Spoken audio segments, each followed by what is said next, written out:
In the village of Ikana, a place surrounded by tall trees and a river that locals feared as much as they respected, something happened that no one had ever seen before. And it all began with a woman named Ebony.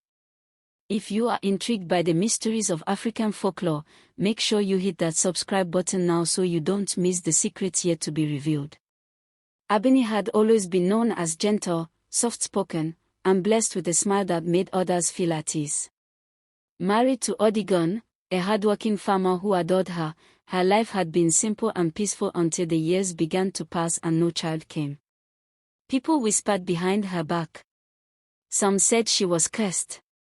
Others said she had offended her ancestors. But Ebony and Odigon never lost hope. They prayed, they fasted, they visited healers, and still, nothing. So when Ebony finally took in, the whole village celebrated. Women danced outside her home. Men clapped Odigon on the back, praising him. Even the elders said her womb had finally opened. For the first few months, everything was normal. She glowed, she laughed, she ate heartily, and Odigon treated her like an egg that must never crack. But gradually, things changed in a way no one could understand. 9 months came and went. No labor pains. No contractions. No baby. People said it was a delay, that some pregnancies took time. So they waited. 10 months. 11. 12. A full year. And still, nothing. At first, Ebony tried to stay strong. She brushed off the whispers and forced a smile when other women compared her to goats that gave birth more quickly than she did. But deep inside, fear had already started to crawl into her heart. Something felt strange in her belly.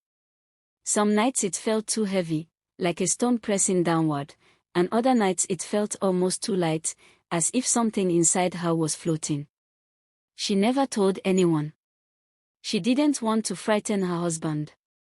By the second year of the pregnancy, the village began to panic. People avoided walking too close to her. Some mothers pulled their children away as she approached. Elders advised Odigon to take her to another town for cleansing. Midwives refused to check her anymore, saying they didn't want to involve themselves in something that did not belong to this world. Even relatives began to distance themselves. If you've ever felt the fear of the unknown, or if you believe Ebony's suffering will eventually end, tap the like button and let me know what you think Ebony is truly carrying in the comments. Odigon, once patient and hopeful, slowly became withdrawn. He still loved his wife deeply, but the situation weighed heavily on him. Sometimes he sat outside their hut at night, head in his hands, wondering what mistake he had made in life. He tried to hide his fear from Ebony, but she could feel the tension growing between them. She knew he wondered whether the child was even human anymore. And worse, her own dreams began to change. At first, she dreamt of water, calm, gentle water flowing around her feet. Then the river became deeper, darker, and cold. Some nights, she dreamt of a woman rising from the river, tall and glowing faintly green, her hair moving like ripples in water, her eyes sharp and watching. The woman said nothing. She only stared. And each time Ebony woke, she found her clothes damp with sweat and her heart racing. When 2.5 years passed and her pregnancy still continued, the elders summoned her mother privately. Ebony didn't know what they discussed, but when her mother returned, she looked at her daughter as if seeing her for the first time.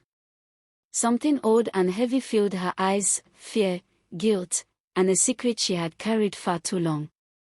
That night, after Odigon had fallen asleep, her mother took her outside beneath the moonlight. "Ebony," she whispered, voice trembling, "there is something you must know. Something I should have told you long ago." Ebony felt the ground shift beneath her feet as her mother continued speaking. "When you were a child, barely 7 years old, you followed the other children to the river. You slipped. You hit your head. The water pulled you in before anyone could reach you. You stopped breathing, Ebony. You were gone. We screamed, we cried, we called your name. Nothing. And just when we thought we had lost you, the river rose. Rose unnaturally. And a woman, not human, not spirit, something in between, carried you to the riverbank. Ebony felt a coldness move up her spine. We begged her, her mother continued, eyes glistening with tears. We promised her anything. Anything at all. We said if she spared your life, whatever she wanted in the future, she could take. Ebony stared at her mother in disbelief, her heart pounding. She touched your forehead and said only one thing. When her time comes, she will return what she owes. We thought she meant your life. We thought it was over. But now, watching your pregnancy, watching your suffering, I fear this is what she meant. Ebony didn't speak. She couldn't. 1,000 pieces of her world collapsed inside her chest. Everything suddenly made sense, the dreams, the shifting weight of the pregnancy, the glow she sometimes saw in the corner of her vision. That night, she cried silently until her eyes burned, knowing nothing she did could change what was happening inside her. By the third year, the whispers in the village had turned into full rumors. Some claimed Ebony was carrying a water spirit. Others insisted she had swallowed something she shouldn't have. Some said her baby was dead, yet still growing. Many believed she had brought an abomination into their land. One afternoon, while Odigon was tending to his farm, 3 elders approached their hut. Ebony heard them arguing with her husband outside. She cannot stay among us much longer, one elder insisted. This thing she carries may bring a curse, another said. You must take her far away before the festival season, the last one warned. Odigon refused. His voice shook, but he refused to abandon his wife. When the elders left, he remained outside for a long time.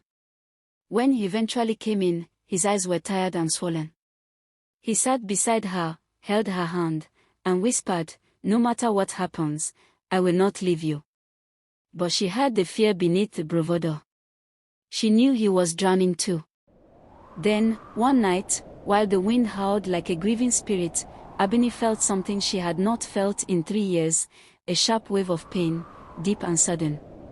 At first she thought it was another strange movement, but then her breath caught in her throat. Another pain followed. And another. It felt as though her stomach was tightening around her entire soul. She screamed. Her voice echoed across the compound. Odigon rushed inside, panic exploding in his chest. He grabbed her, helped her to the mat, and shouted for help, but many villagers were too afraid to come.